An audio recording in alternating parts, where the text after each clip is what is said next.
దేశవ్యాప్తంగా వీధి కుక్కల తరలింపునకు సంబంధించి 2025 నవంబర్లో తాము జారీ చేసిన ఉత్తర్వులను సవరించాలంటూ దాఖలైన పిటిషన్లను సుప్రీంకోర్టు కొట్టివేసింది. బహిరంగ ప్రదేశాలు, వీధుల్లో సంచరించే కుక్కలను అక్కడి నుంచి తరలించాల్సిందేనని మరోసారి తేల్చి చెప్పింది. కుక్కల దాడుల తీవ్రతను, ముఖ్యంగా పసిపిల్లలపై జరుగుతున్న దాడులను ఏమాత్రం విస్మరించలేమని సుప్రీంకోర్టు స్పష్టం చేసింది.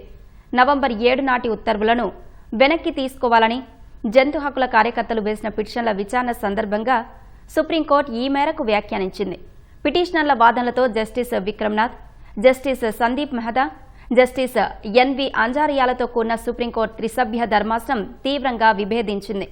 బహిరంగ ప్రదేశాల్లో వీధి కుక్కల సంచారం తీవ్ర ఆందోళనకరంగా మారిందని ఈ సందర్భంగా పేర్కొంది. ఇదే సమయంలో తమ ఆదేశాలను అమలు చేయడంలో విఫలమైన రాష్ట్ర ప్రభుత్వాల తీరుపై ధర్మాసనం తీవ్రస్థాయిలో మండిపడింది.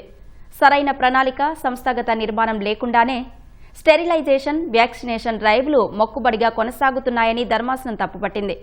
వీధి కుక్కల జనాభాను అరికట్టేందుకు అవసరమైన మౌలిక సదుపాయాలను పటిష్టం చేయాలని అన్ని రాష్ట్రాలు, కేంద్రపాలిత ప్రాంతాలను ఆదేశించింది.